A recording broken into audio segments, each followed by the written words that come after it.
Humans have always enjoyed telling stories about the end of the world. When you look at human media throughout history, you can see that we have a strange fascination with great catastrophes and Armageddon. Countless movies, games, and shows have been made dedicated to exploring subjects like the end of the world, how the world ended, and what happened after its end. A lot of these stories like to talk about the reason behind the apocalypse. This is usually done to say something negative about an aspect of the current society, or as a warning not for the society to do a certain thing. But rather than talk about those kinds of stories, I want to talk about the stories that have no such explanations. Destroyed worlds that have suffered some great collapse so long ago that no one's left to remember what happened. These stories are some of the most interesting to me and are my favorite kind of dystopia storytelling. To define exactly what I'm talking about, I'm referring to stories that are set after some kind of catastrophic event, and the event is never definitively explained in the story. These stories can give possible hints as to how the world has got to where it is, but as long as there is no clear explanation, then it is the kind of thing that I'm talking about. To make this clear, I refer to these kinds of stories as strange dystopias. There is one instance of a strange dystopia that I hold in a very high regard for how it mystifies the viewers via hiding the truth of its world. I will talk about that soon. First, I want to talk more in depth about strange dystopias and why I find them so interesting.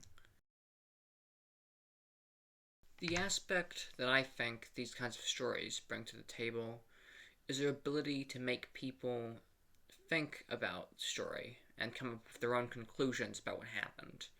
This, in my opinion, promotes critical thinking and imagination in the people watching the media. There are other ways that this kind of setting can positively infect the narrative of a story, such as avoiding annoying plot questions or being able to focus explicitly on the character rather than world building. For this video, though, I'm going to focus on the first aspect of strange dystopias that I mentioned, being how it is able to make people think and imagine explanations to the strange and ruined worlds on their own. First, I want to talk about what I think makes a good strange dystopia. I believe that when people are creating a setting like this, they should always have some kind of hint for people to grab onto. The world should feel like there is an explanation that makes sense to explain how the world got like this. It's just not known to you. Anyone can come up with some crazy destroyed landscape, but strange dystopias that are too confusing or hidden can fail to draw people in. These stories should have enough clues and hints to draw people in and make them want to figure out the gaps in the story. I think some media, like The Road, is pretty good at this. A book about a father and son traveling through a dystopian world.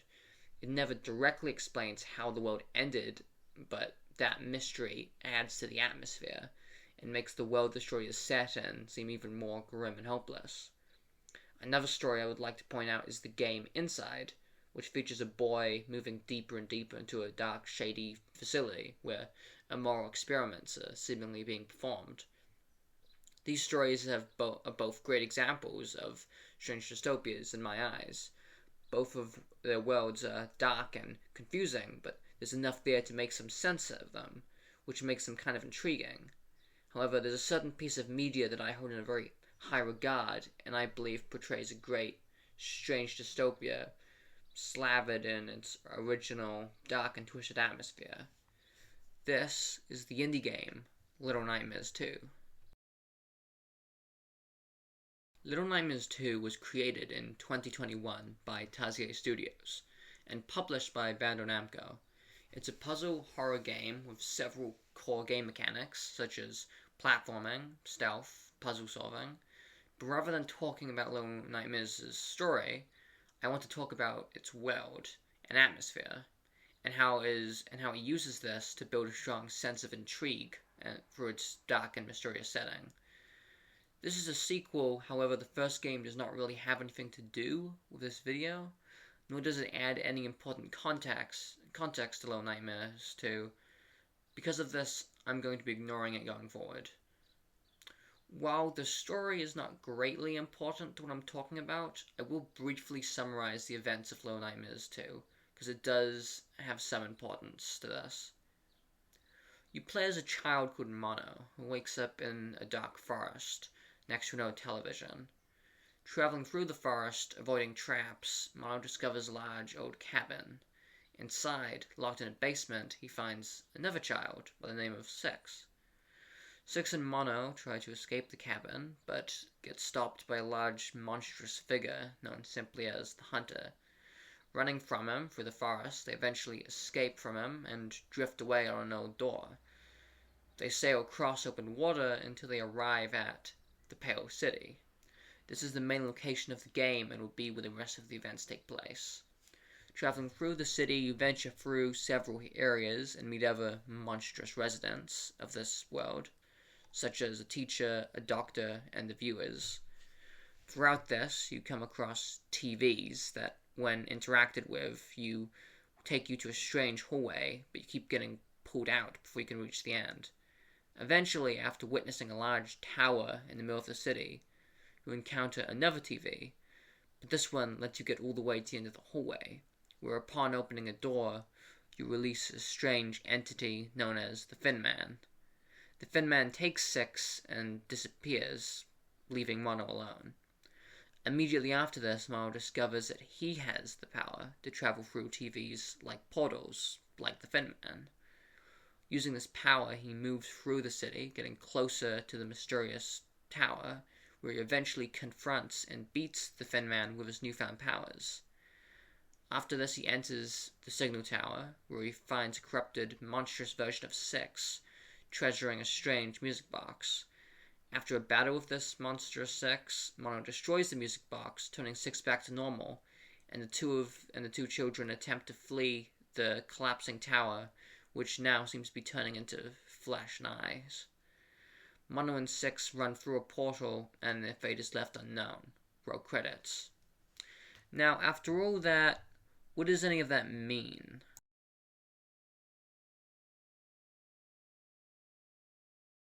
Now, after hearing this, it may seem that the story of Little Nightmares 2 is confusing and doesn't make much sense. I may agree with the former, but I strongly disagree with the latter.